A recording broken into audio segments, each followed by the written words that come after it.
काफ़ी समय अब बैठने लगा हूँ। तो कुछ समय के बाद जो ये सिर का है उसमें ऐसा लगता है कोई खिंचाव हो रहा है, खिंचाव हो रहा है और उसके 15-20 मिनट बाद जो है खिंचाव बढ़ता रहता है और फिर उसके बाद शांत हो जाता है। ऐसा 1 घंटे के दौरान कई बार होता है। तो ये किस बात के संकेत है? कहाँ खिंचाव होता है? ये पूरे सिर पर, कान से लेके ऊपर, और उसके बाद ये दोनों भौहों के बीच भी थोड़ा दबाव महसूस होता है। आपको उससे तकलीफ होती है कुछ? नहीं, बहुत अच्छा लगता है। बस तो ठीक है, जारी रखिए। जो चीज़ सुख दे रही है, जो चीज़ आपको अच्छा लग रहा है उसको प्रश्न नहीं करिए, तो ठीक है। अगर कोई चीज़ बाधा दे रही है तो प्रश्न बनाइए, अच्छा है, नहीं, बाधा नहीं है। बढ़िया करिए। कि हमें सब लोग यहाँ नहीं इकट्ठे हुए हैं सुनने के लिए, जानने के लिए। कुछ यहाँ संत महापुरुष हैं, वो भी हमें सुनने के लिए, ओशो सुनने के लिए, जानने के लिए इकट्ठा होके वो भी आते हैं। और जिसको उन्हें देखना हो वो मुझसे शाम को संपर्क करे।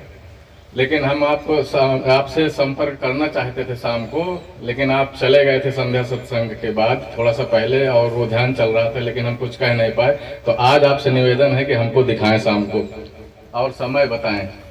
ठीक। कुंडली का समय हम लोग थोड़ा सा चेंज करेंगे। कल मैं देख रहा था कुंडली 4:30 से 5:30 थी, तो यहाँ पे 5 से 6 हर जगह मच्छर का प्रकोप होता है, हर जगह। तो ध्यान में आपकी बाधा है वो मच्छर ही है, सबसे पहली बाधा है ना। तो आज 4 से 5 करेंगे कुंडली को। अब 5 बजे फिर हम लोग गंगा के तट पे पहुँचेंगे, ठीक है। ठीक, या तो सूर्यास्त होता रहे, 2 संध्या है, या तो फिर सूर्योदय होता रहे, उस समय उसकी प्रबल संभावना है कि वो चीज़ आपको अवलोकित हो सके। तो आज हम लोग यहाँ से कुंडली करके सीधे नदी तट पे चलेंगे, ठीक है।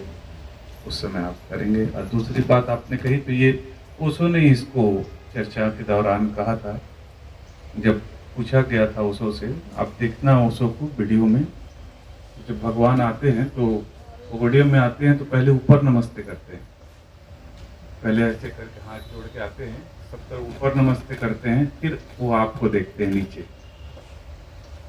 उनसे पूछा था, अरुण स्वामी ने ये बात उन्होंने मुझे बताई थी कि उन्होंने पूछा था कि भगवान आप आते हो तो आप ऊपर क्यों नमस्ते करते हो, फिर आप नीचे करते हो।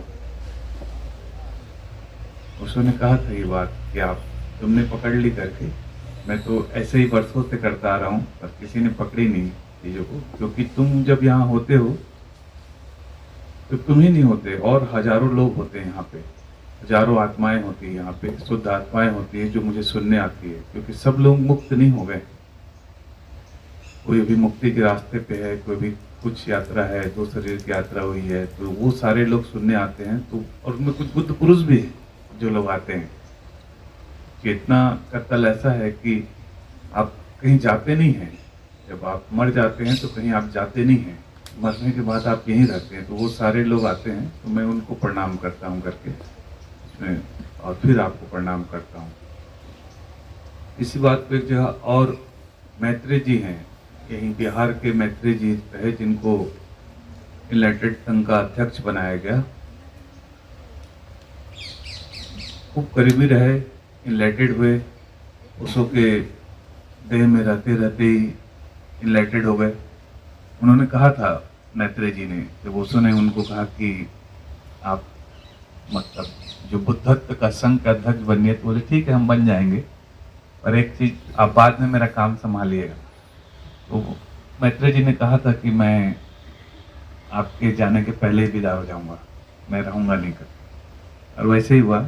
मैत्री जी जो 5 समाधि पूना में है, उसमें एक मैत्री जी की है, जो 5, एक ओशो के माता जी की है, उनके पिताजी की है, और 3 और है, उसमें एक सीता माँ की है, और एक जर्मन के जो क्या नाम है उनका, विमल कीर्ति की है, और एक समाधि इनकी है। तो सोचिए कितने श्रेष्ठ स्तर के व्यक्ति रहे। तो वो जब डायनेमिक करा रहे थे एक दिन, तो डायनेमिक केवल कोई नहीं आया डायनेमिक में करने के लिए, तो उन्होंने बंद कर दिया, डायनेमिक का संगीत नहीं चलाया। तो जब बात ओशो को पता लगी, तो ओशो ने उनको बुलाया, बोले आपने मैत्री जी बड़े सम्मानित थे। पिछले जन्म का रिश्ता था मैत्रेय जी और इन लोगों का। ये लोग 5 लोग थे पिछले जन्म में, और 5 लोगों ने डिसाइड किया हुआ था कि जो भी पहले इनलाइटेड हो जाएगा वो एक दूसरे को खबर देगा। ये पिछले जन्म की बात थी। तो उसमें पहले इनलाइटेड हुए, तो ये चिट्ठी दे के बुलाया गया था। उस समय बिहार सरकार में ये सांसद थे बिहार से, और जिस दिन आए पहली चिट्ठी गई ओशो की, उसी दिन उनको याद आ गया। फिर आए और ट्रेन चढ़े तो फिर वापस गए नहीं कभी बिहार, वापस गए नहीं। फिर तो जब आए 1968 या 70 के आसपास आए होंगे, फिर उसके पास गए नहीं। तो उनको उसने कहा कि डायनेमिक कोई नहीं था भगवान, इसलिए मैंने नहीं चलाया। तो बोले मैत्रेय आपको पता नहीं है, जब भी ध्यान होता है तो ऐसे सैकड़ों आत्माएं आती हैं, सैकड़ों लोग ध्यान करते हैं, वहाँ आते हैं, सुनने के लिए आते हैं। जब उसको प्रवचन बजता है, मतलब मैं बोलता हूँ, तो बहुत लोग सुनने के लिए आते हैं मेरी वाणी को। और जब ध्यान होता है तो बहुत सी आत्माएं आती हैं। इसलिए अगर एक भी व्यक्ति ना भी हो तो भी ध्यान बंद नहीं होगा कहीं पर भी। ये उसने का निर्देश था। इसलिए हम लोग भी चांपा कमनूर में कोई भी ना हो, हम संगीत बजाते हैं। कई बार तो होता है ऐसा, एक भी व्यक्ति नहीं होता है, सिंगल पर्सन भी नहीं होता है। बाकी दिन 5 सेशन चलते हैं तो नहीं होता है, पर हम संगीत को जरूर बजाते हैं वहाँ पे। इसलिए आपको घुसते के साथ चार्ज लगता है। कितने लोग आते हैं जो आपको अशरीरी रूप से यहाँ पे मौजूद हैं, वो आपको दिखाई नहीं देते हैं। इसलिए हमेशा हो रहा है, क्योंकि सपने में बहुत काम होता है आपके। जब आप रात को आप सोते हैं, दिन में तो मन बहुत चलता है, रात को आप सोते हैं तो आपके सपने में वो जो अशरीरी चेतनाएं हैं बहुत काम करती हैं। इसलिए तीर्थों में वास करना चाहिए, तीर्थों में के पास करना चाहिए। तीर्थों में 3 दिन वास करना चाहिए आपको, मिनिमम 3 दिन का, 3 दिन यहाँ पे रहना चाहिए। बहुत सारे रहस्य हैं, बहुत सारी घटनाएं हैं जो धीरे धीरे आपको स्वयं दिखने लगेगी, प्रतीत होने लगेगी। आज शाम को हम लोग मिलेंगे कुंडली के बाद, सब लोग यही आज ये सब लोग हैं। हमारा संतराम नाम। हम प्रथम चरण में स्वामी जी आपके दर्शन पा रहे हैं। इसमें स्वामी जी प्रयोग विधि बहुत अच्छी है और बहुत अच्छा आपने बताते हैं हमें, पर हमें थोड़ी सी हलचल ऐसी महसूस होती है और प्रयोग की विधि क्रम से हमें याद नहीं रह पाती, अभी अभी भूल जाती है बताते बताते, और करते करते तो कर लेते हैं पर भूल जाती है स्वामी जी।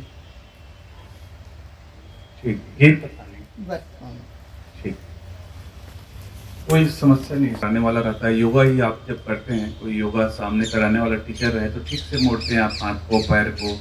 और फिर योगा कराने वाला टीचर नहीं रहे तो उतना अच्छे से नहीं कर पाते हैं, वो तो स्वाभाविक वृत्ति है ना। पर धीरे धीरे आप एक्सपर्ट हो जाते हैं, आपको पता चल जाता है कैसे मोड़ना है हाथ, कैसे सांस लेनी है, कौन से नाक से लेनी है, कौन से नाक से फेंकनी है। तो आते आते रहिए, वो धीरे धीरे पता चल जाएगा। और बाकी सबसे बड़ा जो अनुदान है ओशो का, वो अनुदान ये है, ओशो ने अपनी सारी विधियाँ रिकॉर्ड कराई हुई है। तो जो अभी हमने कराया विधिया, उसका नाम है आनापानसति योग। आपने सुबह करी थी विधि, यहाँ जो हुआ था, उसका नाम है डायनेमिक मेडिसन, हिंदी में उसका नाम है सक्रिय ध्यान। तो जो मिठाई लाल जी हैं, उनके पास में पेन ड्राइव है, तो आप पेन ड्राइव अपने घर में लगाएंगे ना, तो ओशो पहले गंगा आपके घर में पहुंचे ऐसा कोई उपाय नहीं था, है ना, गंगा जल ले जाना पड़ता था। तो अब तो गंगा ओशो ने ऐसा उपाय कर दिया है कि ओशो आपके घर में पहुंच सकते हैं। तो वो पेन ड्राइव में जो मैं जितनी भी विधियां यहाँ पे कराऊंगा, लगभग विधियां पेन ड्राइव में आपको मिल जाएंगे ध्यान की। तो आप वो ध्यान की वो ले लें पेन ड्राइव और उसको लगा दें, उसमें सेलेक्ट कर लें कि आपको कौन सा ध्यान करना है। बिल्कुल वैसे ही ओशो पूरा 1 घंटा बोल के आपको ध्यान कराएंगे, बोलते रहेंगे, इसलिए आपको भूलेंगे नहीं। और फिर 2-4 महीने में आपको स्वतः याद हो जाएगा, आप दूसरे को बताने लग जाएंगे। कोई इसमें बहुत